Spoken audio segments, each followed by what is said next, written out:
We are coming to you live after a nice little walk-off victory over the Braves. It's time to talk a little bit of, it's time to start the Road to Vengeance 2004. This is the first time where we've done a bunch of shows in a row, like Yeah. the show after show after show. We usually don't do that, but I decided why not? We have a little fun.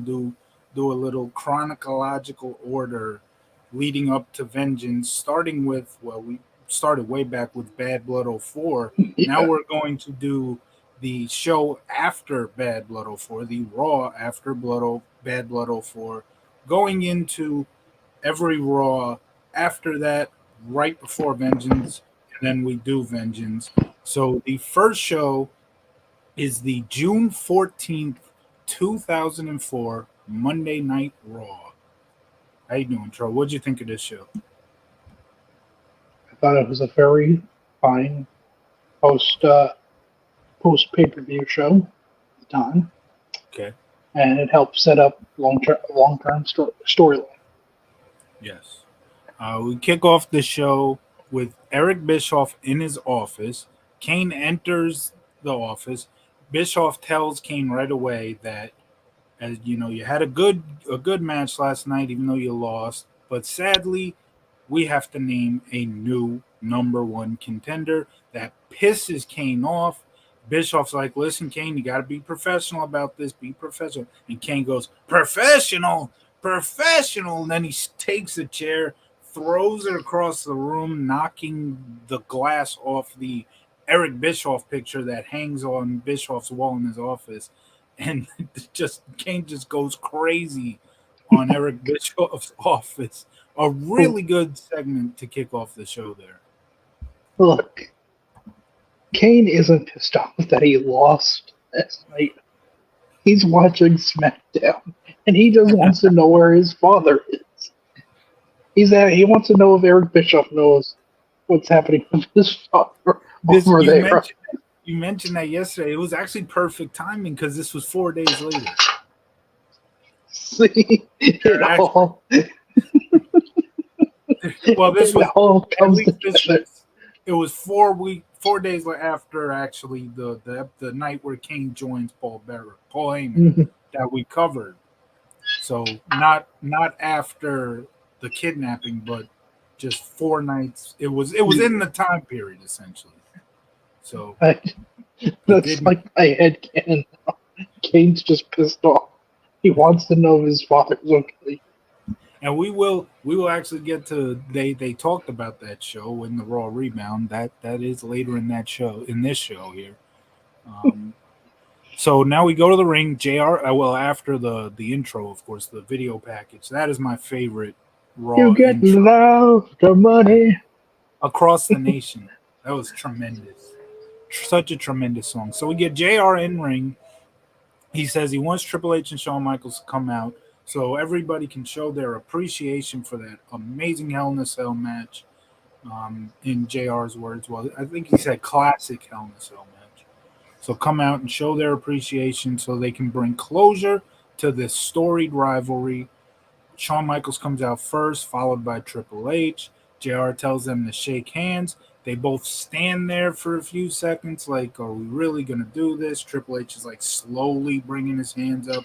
Shawn Michaels already has his hand out. Obviously, he's a baby face, so he's real willing to do it. Yeah. And then Eric Bischoff comes out and is like, hold on, hold on. I have a big announcement to make about the new number one contender. He's looking over his shoulder, like, we got a big announcement for the number one contender. And then Kane's pyro hits. Kane comes out. I think Bischoff heads for the hills. Obviously, he doesn't want to get his ass whooped by Kane. Kane comes in the ring, stares down at Triple H and Shawn Michaels. He then kicks Michaels. He stares down Triple H, and at this point, they were just about to make amends. It's like almost like they're Triple H about to maybe turn babyface and actually feel for Shawn Michaels, his old DX buddy. So Kane is looking him dead in the face, like they're about to go at it, and Triple H just then smiles sort of points at Shawn Michaels as to say, he's all yours, do whatever you want. And he gets out of the ring. Kane comes out of the ring, which Shawn Michaels was actually out of the ring at this point because he got a big boot and fell out of the ring. But Kane grabs a chair, throws it into the ring, throws Michaels back in the ring, takes the chair, puts it on Shawn Michaels' neck, comes up to the middle rope, the middle turnbuckle, stomps on the chair, which obviously is connected to Shawn's neck. So Shawn's throat essentially gets crushed here. Blood is spewing out of Michael's mouth.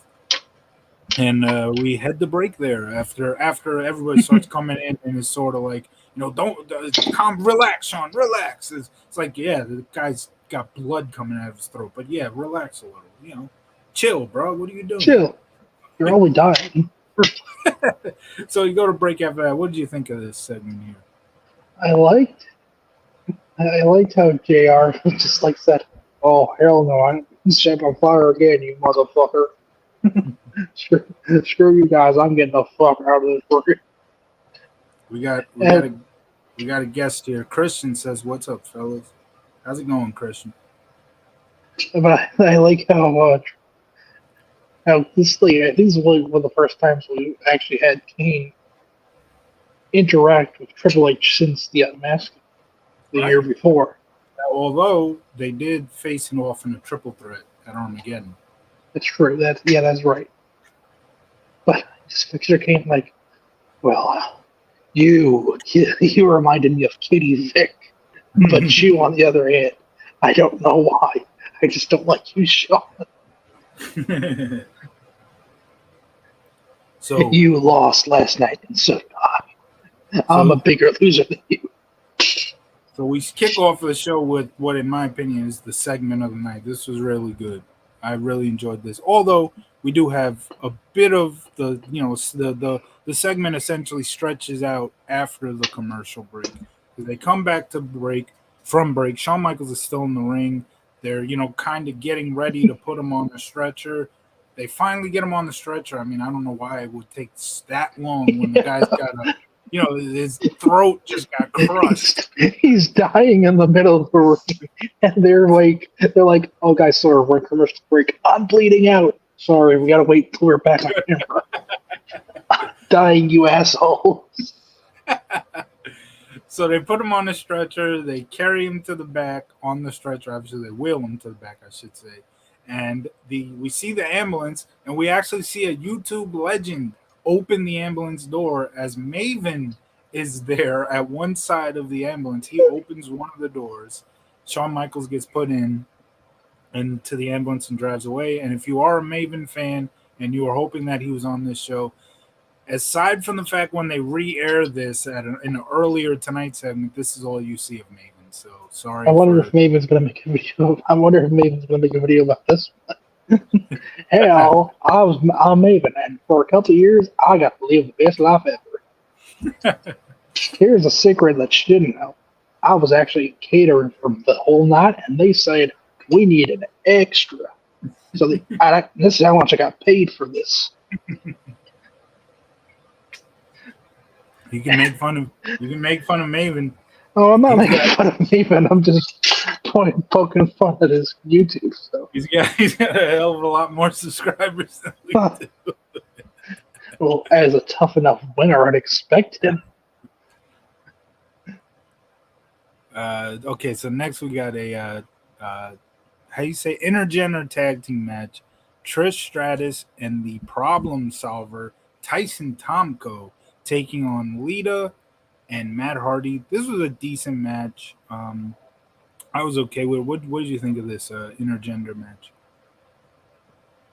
I mean, it was fine, but I'm just now remembering what's in store for Lita and Matt Hardy. The what? I said I just remembered what's in store for Lita and Matt. Oh yeah, it's about to get really good. Coming up, oh boy. I can't wait to talk about this. This is one of the best angles leading into this Vengeance pay-per-view. So, it's definitely an angle. Yeah, it was a really good angle. It was something. After the match, so as I believe it was Lita and Matt Hardy were leaving, Jerry Lawler announced just as they were going to break that Kane has left the building, sort of insinuating that maybe something was going to, like, normally when you think somebody has left the building or you think somebody's running late, they end up coming when you least expect Yeah. it. So I thought maybe they were going to do something with Kane there, but as it turns out, Kane really did leave the building, at least in He story. just left. He's going home. He's like the next town is like a good 10-hour drive. I'm out of here, guys. But it's like I wonder, like, so does he like drive himself by himself? uh, I guess he'd have to drive by himself in story. wasn't like D'Lo his driving partner in the Attitude Era? Because like there's a picture. Yeah. There's a picture from the Attitude Era of like Kane driving with a towel over, or I think D'Lo was driving. Like Kane had a towel over his head, trying to cover up his face. But I'm like wondering, like in kayfabe, is Kane like just driving by himself, or is there like somebody else in the car with him? Kane just stole a taxi, set the taxi Yeah. cab driver on fire, and drove away. Yeah, that's. I'm not gonna pay. You want how much for a 2004 Ford Corolla? So after that, if I come back from the break, you got Bischoff looking at his office, assessing the damage that Kane did to his office, and it looked like a freaking hurricane had hit, not the hurricane who we're going to see in a minute, but an actual hurricane hit Eric Bischoff's office. Then Triple H comes in. Triple H is like, well, I beat Shawn Michaels last night in that Hell in a Cell, so obviously I'm number one contender, right? And Bischoff says, well, not quite. Triple H is like, what do you mean not quite? We were battling for who was number one contender, which I don't believe that was the actual Hell in a Cell stipulation. But that's essentially what Triple H says here. We were battling for who number one contender is. Yeah, no, they weren't. But Bischoff says no. Bischoff says no and says, Triple H, you haven't beat somebody, and that person is undefeated. Also a weird mistake here by Bischoff, because he doesn't say this person is undefeated. He says essentially like this person is also undefeated, as to say that Triple H is undefeated. He's yet to lose. Triple H has been in the company since the New Generation era, and he's never lost. I don't. Well, that's crazy. He's better than Goldberg. And he says that the person who is undefeated that Triple H has never beat, he also said that, which was true, is my nephew, Eric Bischoff's nephew, Eugene. And he says next week, which will be our next show, he says next week I'm going to put you in a match against my nephew, and if you beat the hell out of my nephew, I don't even think he said if you beat him. He just said if you beat the hell out of my nephew, you will be the number one contender next week. What do you think about that segment? I thought this was a good segment. What do you think? It's so crazy to just like think like Eric Bischoff is this evil son of a bitch where he's like, if you kick my nephew's ass, I'll do whatever the hell you want. I hate that son of a bitch. Well, I mean, this guy beat his henchman Jonathan Coachman, and then he beat the guy. He beat the guy that Eric Bischoff named after his greatest creation, Nitro. Nitro got fired after losing that match. It was he got fired, and then he eventually became ECW champion. Funny how that works. When he wasn't really originally supposed to be the guy to win the belt. Yeah. It's funny how these shows got. I wonder. Oh no! I wonder why. Yeah, we're not gonna say why he became. Anyway, moving on. There was nothing holding him back. He's just driven by fear. Tag team. Oh, so this show apparently took place on Flag Day. I guess Flag Day is June 14th, or it was June 14th in 2004. I don't know. It I don't is really June 14th. Okay, so every year Flag Day. I don't really follow that. I'm sorry, I don't really follow that one. Is it because there's no Islander history on that day? you wouldn't know what Easter is if it wasn't for the Easter epic. The Easter that's when Pat LaFontaine scored that overtime goal. Yeah, I know Easter. Of course, that's just They actually named Easter because of Pat LaFontaine. That's when Pat LaFontaine rose from the dead. He came back after 5 overtimes. This is like after 5 overtimes. They checked to see if he was okay. He had arisen and scores a goal to win it. So because this is Flag Day, we have a tag team flag match between La Resistance and Hurricane and Rosie. Nothing says USA like Hurricane and Rosie. Of course, shit. So La Resistance wins this match, which means Robert Conway gets to sing the Canadian national anthem on Flag Day. A pretty cool moment at the end of the match where Conway sings the national anthem and everybody just boos the hell out of him. The camera pans to people who's got like USA signs and stuff. Yeah, that was cool, but the match itself really wasn't much. It was just a quick tag match. The point of it was to get to the segment where Conway sings the national anthem.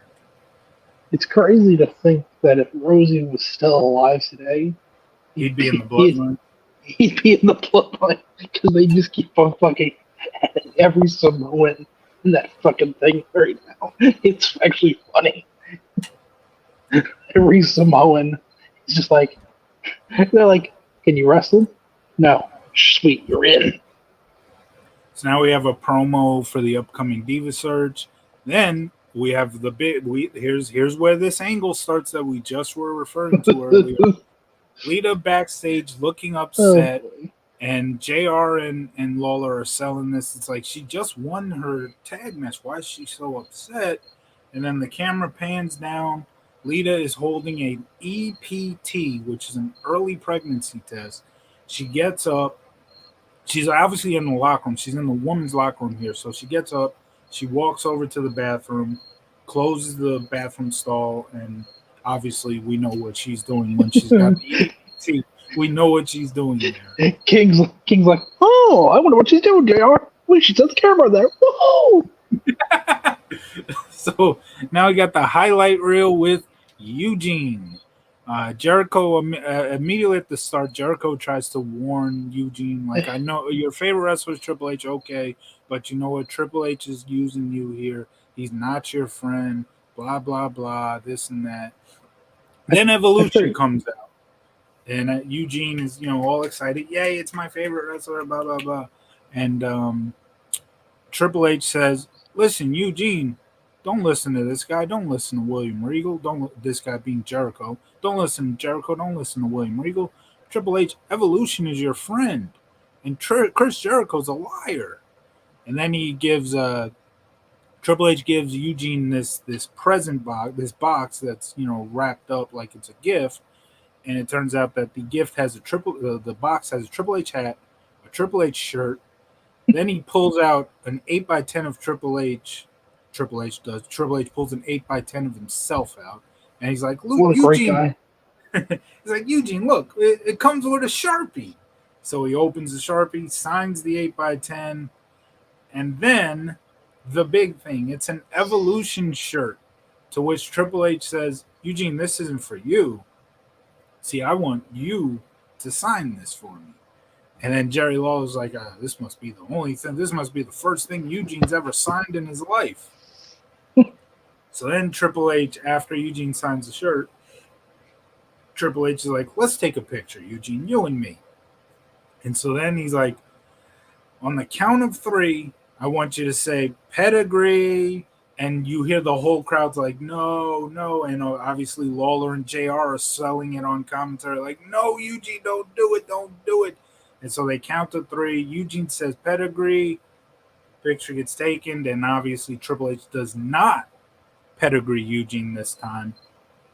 But they're giving Eugene this false sense of security going into next week, the number one contenders match, or at least I guess a match where Triple H, if he beats the hell out of Eugene, is number one contender. I guess I don't know if it necessarily was a number one contenders match, but I guess we'll find out when I watch that show for when we review it. So then Eugene, what were you gonna say? What a great guy Triple H is. Hey, he gave Eugene a lot of merch there. Yeah, and he was going to shake Shawn Michaels' hand, and he thought that Shawn Michaels could handle Kane on his own. I mean, he's such a great guy. Yeah, that 8x10, Eugene could have made a fortune off that 8x10. Yeah, he could have sold it. So then also, after what is Jericho wearing, by the way? What was he wearing? I don't even remember. Was this like his fucking Ranger Jericho jersey? I really don't even remember. I'd have to look. I thought he was wearing the highlight of the night jacket. He might be, but I also remember he used to have when he lived in Manhasset, New York. Yeah. For that short period of time, he had a jersey that was supposed to look like the Rangers logo, like the sideways, but it had Jericho on it. Jericho's not even a Ranger fan. He's like a but he acted like he. I guess they couldn't. I guess they couldn't get the Winnipeg Jets. Well, I think back then when we were in that time period where the Jets didn't exist, I think he was a Flames fan. So imagine he's watching the fucking old four Rangers. Dude, the fucking old four Rangers sucked. Every Islander, every fucking New York team sucked. Yeah. Back then. So after Eugene leaves, Jericho essentially gets in Triple H's face, like, I know what you're doing, blah, blah, blah. And Triple H tells Jericho, well, don't worry, tonight you're going to get what's coming to you. Now we see the extremely beautiful Stacy Keibler backstage. She walks over to Lita asking if she can borrow some of Lita's elbow pads as she has a match coming up next. Lita tells Stacy that she's pregnant, Lita being pregnant.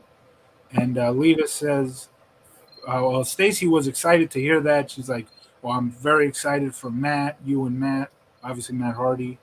And is it Matt though? I don't know. Lita didn't say it might not be Matt, but I think in the following weeks we're gonna find out it may not be Matt. But Lita tells Stacy not to tell anyone. She wants to be the one to tell Matt.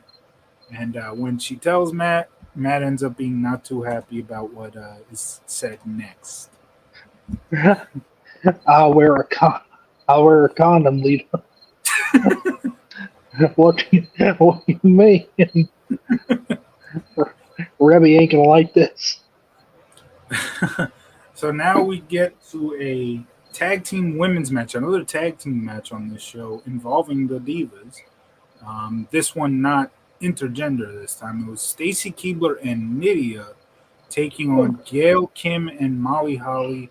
And man, I really feel bad for Nydia. If there was one, like, if I have to point out like one loser of the 2004 draft, and like all respects to Nydia, I think it was her, because like she had so much going for her with the stuff with Jamie Noble, and obviously they had already broken up. Jamie Noble and Nydia before the draft, they had the No Way Out match, which was kind of the blow off for that angle. But man, SmackDown, she was doing so much stuff on SmackDown. Then she moves over to Raw in that draft, and it's like she's non-existent. See, the sad thing of Nydia is I think people tend to forget that she also won the first season of Tough Enough. Like, everyone remembers Maven because Maven was successful with his run, but and his YouTube channel. But I don't think Nydia is going to be like, for about 5 weeks I had the best job ever, and then people started bullying me, and then they made me work with Jamie Noble, and then I was blonde, and then I was Latina, then I was fired. That whole thing with Jamie Noble was great, man. It was great. It was great. It lasted like about 2 years, I think. It did. And I'm telling, not even just the fact that when they were together, but the breakup angle was good. It's sort of forgotten now. I think people more remember that when they were together, but the breakup angle they had, even though it was short, was pretty good.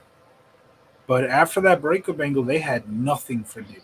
They Absolutely nothing. had nothing for both of them. Jamie Yeah, Noble just stopped being a thing for a while. that's true. That's true. It was a great moment, but it was a great moment for Noble too. It was his best run too, man. When he was with Nidia, it was worked out for both. I remember you mentioned Kane's unmasking, which I was at that show.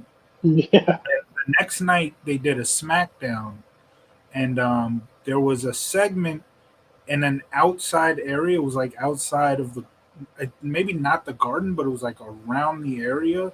And it's I funny too think it because was right by Penn.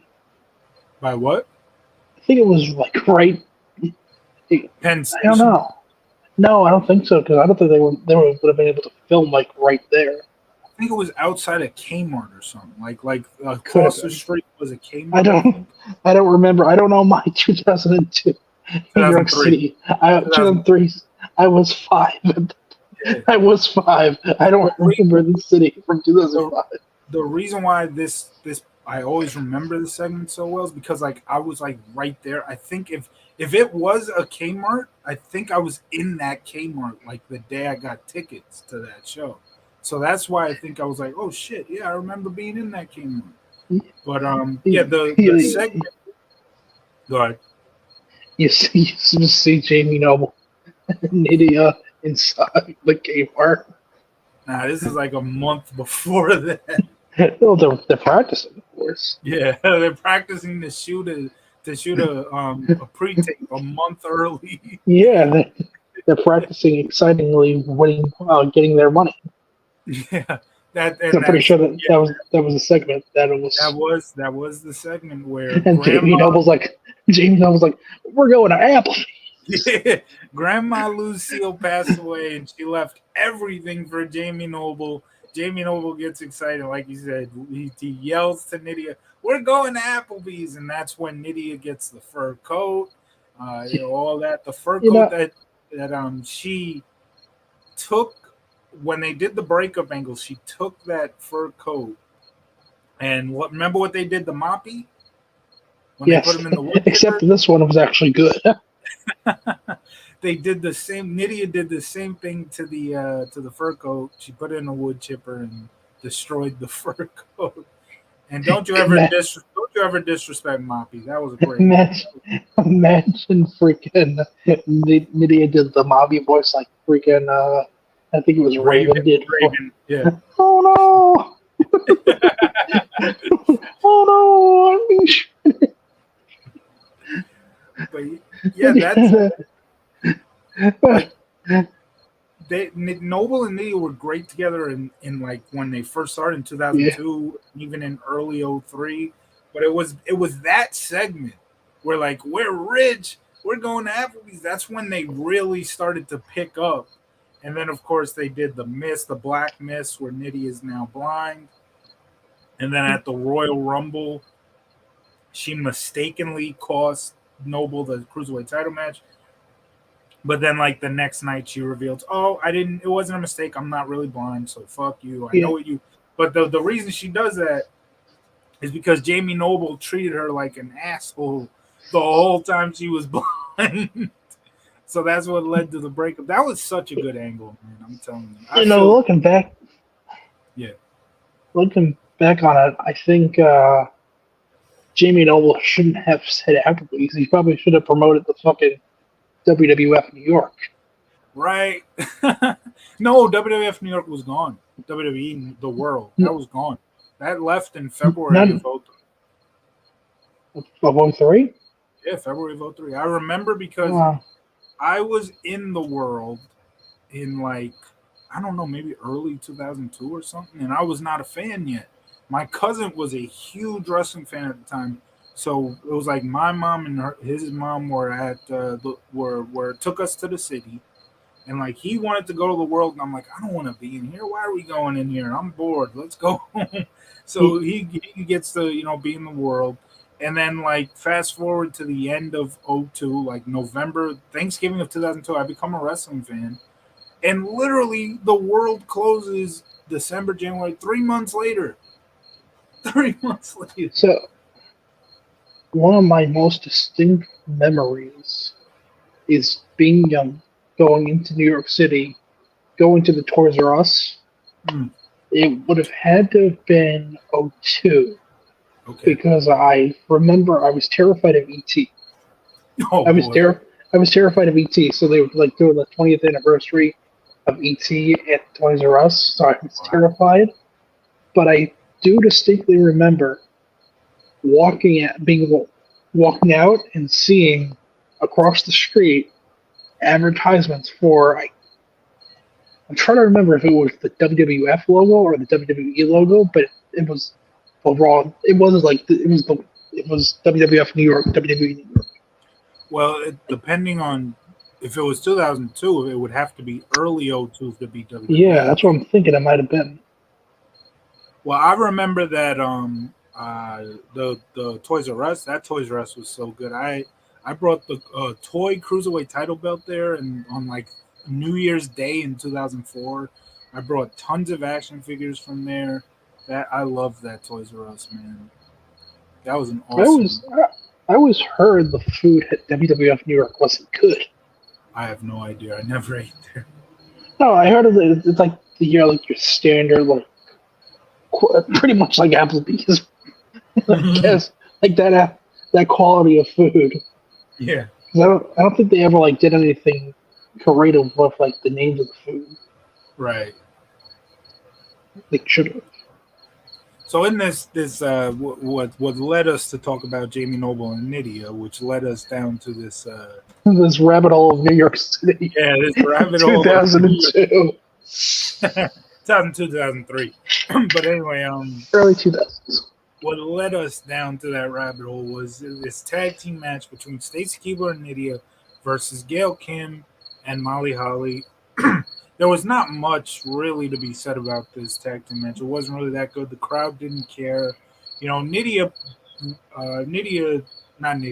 Kim, because of how tall Stacy Keibler is, Gail Kim put a couple of really crazy submissions involving like Stacy's legs on Stacy Keibler that looked pretty cool, but again, the crowd really didn't care for this match. So, not that great. What do you think? It's interesting to see Gail Kim in 2004, knowing how good she would become in TNA, like a few years later.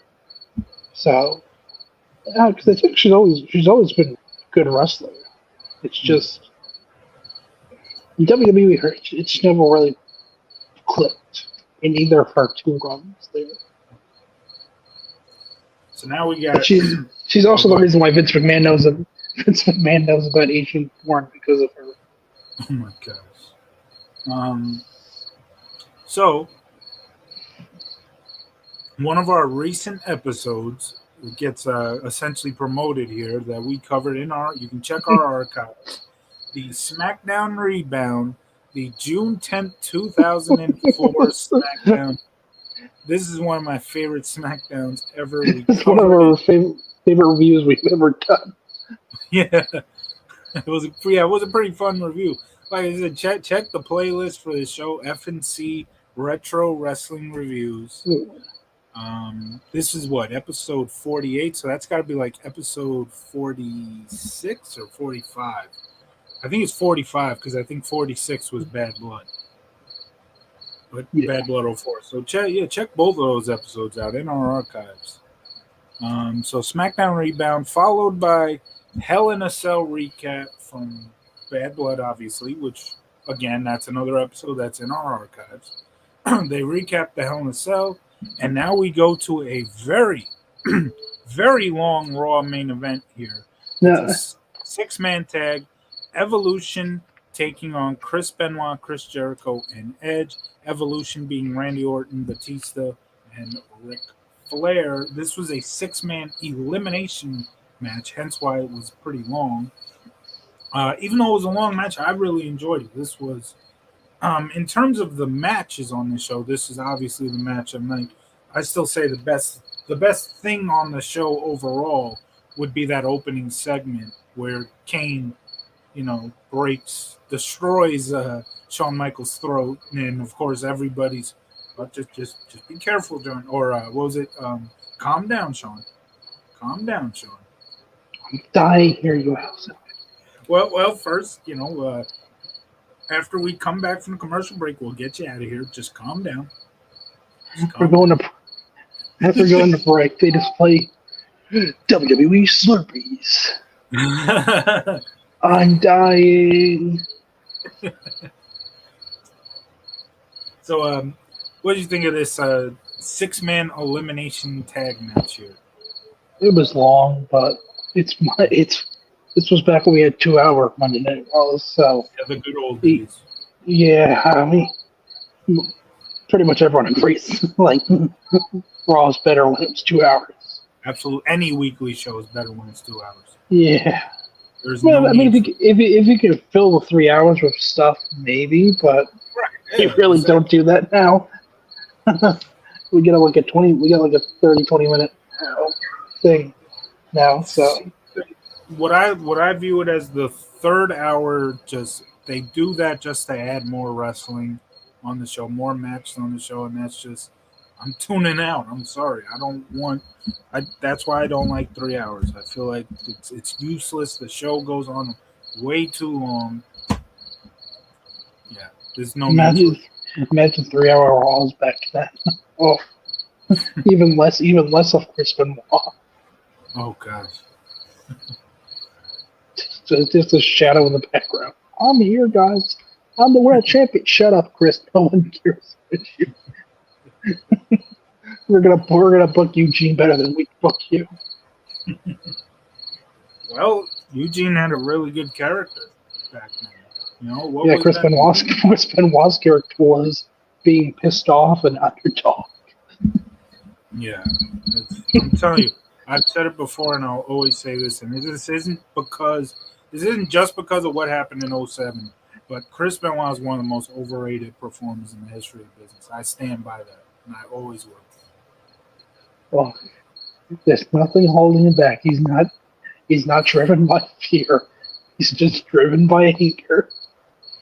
Benoit actually gets the win here, which was somewhat surprising. Even though we're building towards Vengeance, we're not building towards SummerSlam. But the end of the match was that Benoit actually got Orton to tap out. That being said, when they build towards SummerSlam, there is a show, and I remember this night like it was yesterday. I don't know why. I have such a good memory, and there are just some stuff that I just remember like it was yesterday. But there's a Raw leading up to SummerSlam where there's another 6-man match. I'm not sure if it was the same 6 guys, but Benoit and Orton were both in it, and that 6-man ended with Orton RKOing Benoit. So obviously, even though it's kind of weird that we're so close to SummerSlam that Benoit would make Orton tap out, who knows if even they had planned it already that they were going to have Orton win. I think they did because when Brock left, they were in such that vindictive mood up.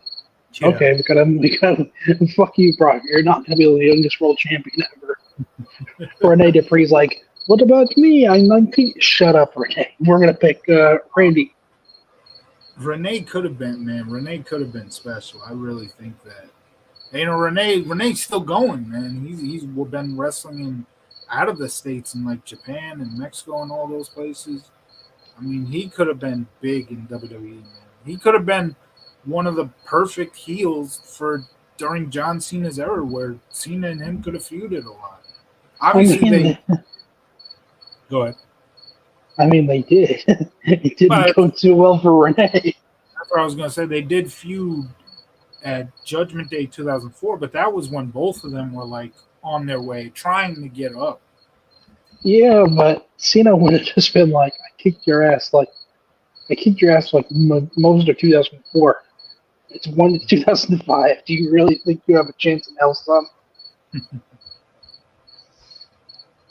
So, all right. So, what did you give your thoughts on this 6-man elimination? Or Yeah, I thought it was a good yeah, ending. yeah, I thought it was a great match to end the show. Even though it was long, yeah, I remember there. I remember when as I was watching this a couple hours ago, it was like, wait, there's this much time left in the show, and they're going to the main event already. So overall thoughts, if you have an out of 10 ranking for the show, what would you give it? A 6. Okay, I gave it an 8.5. I thought the whole thing with Kane, being so pissed off at the beginning of the show was really good. The segment where he just destroys Bischoff's office, the whole thing with Kane interrupting the Triple H Shawn Michaels thing and attacking Shawn Michaels, which was hang on a minute, which was setting up. Can you still hear me? Yeah. Okay, that was setting up the Unforgiven match that Shawn Michaels and Kane would have, and it was giving Yeah. Shawn Michaels a break. So Shawn Michaels. Yeah, so he could have a child. Oh, really? Yeah.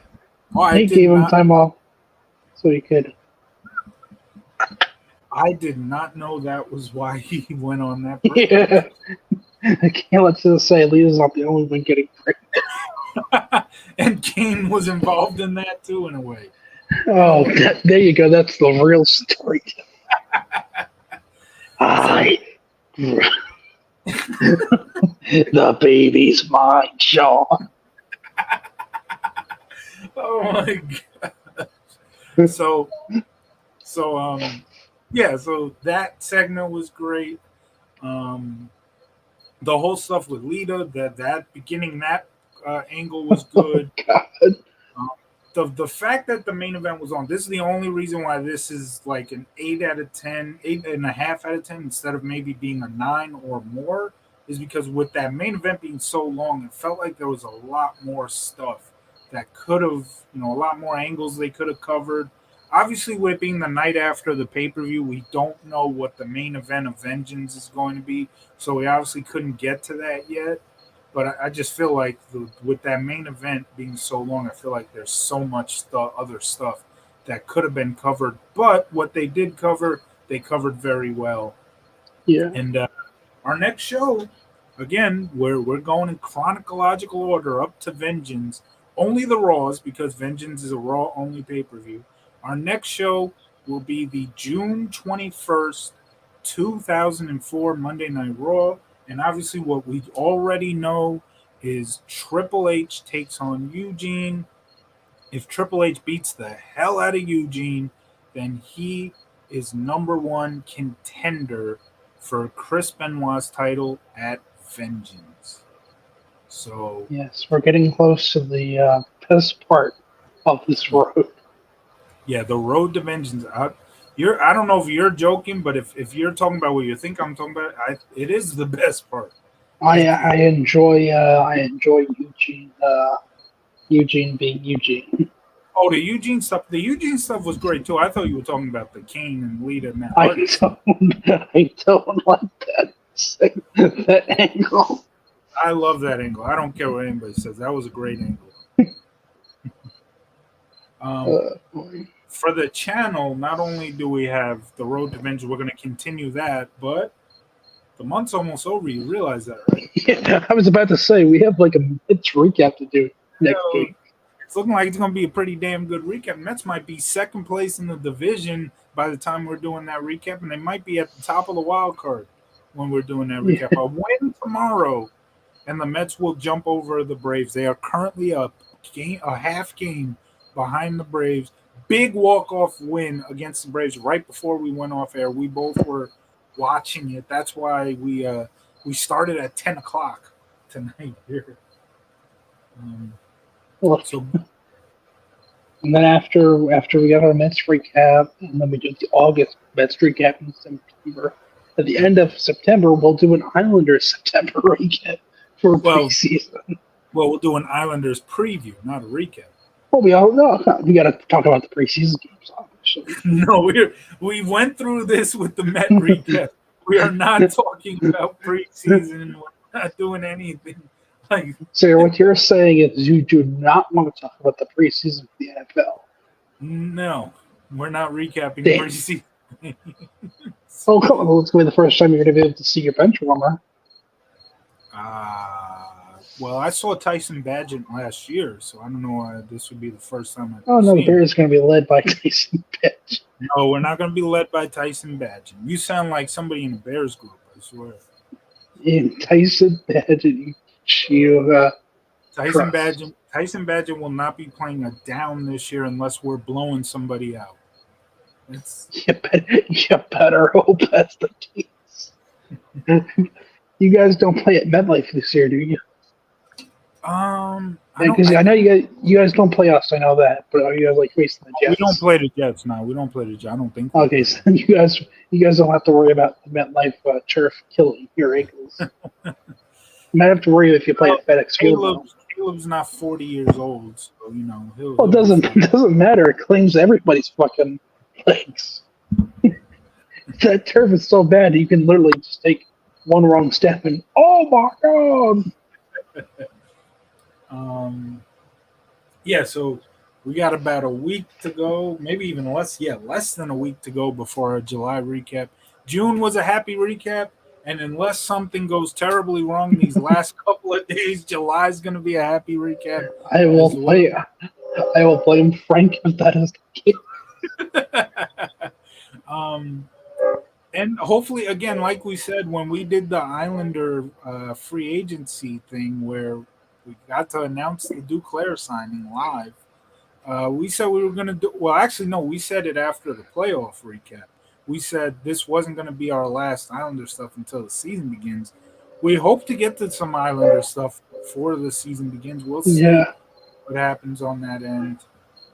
But right now, the stuff you got to look out for, we're still on the road to Vengeance 04. We got the Met recap coming up in July, at the end of July, coming up in August. And after the road to Vengeance, after Vengeance 2004, we will be covering SummerSlam 1999. I cannot wait for that one. I love that show. Yes. And then in November, if I remember, if I'm able to, we're going to have the greatest fucking stream. You got to talk. I know I will. It's going to be the greatest stream in FCT history. Yeah. We're gonna bring on all the guests. We're gonna bring in Jesse Ventura. You hear that, right? You hear that in the background? That's the Met train. We're rolling through. We're steamrolling the Braves right now. Choo, motherfucker. That train, it's so quiet in Atlanta, you can hear that train. Yeah. It's so quiet in Atlanta right now, you can hear that train. That's what happens when you live near a train. The train. You can see UBS from your house. I can hear the trains from. I can't see UBS from my house, but UBS is not that far. Yeah. You're like Sarah Palin. You're like, ew. In a clear day, I can see the UBS right across the river. I used to live in an apartment that was so big. It's not that far from where I live right now, but this apartment was so big. And we lived on the top floor. It was the 6th floor. You could actually see the racetrack a little bit in from like the kitchen of the apartment window, the kitchen window of the apartment. So if UBS was actually a thing back then, I could have seen it from my house back then. You just see a guy. You see me for.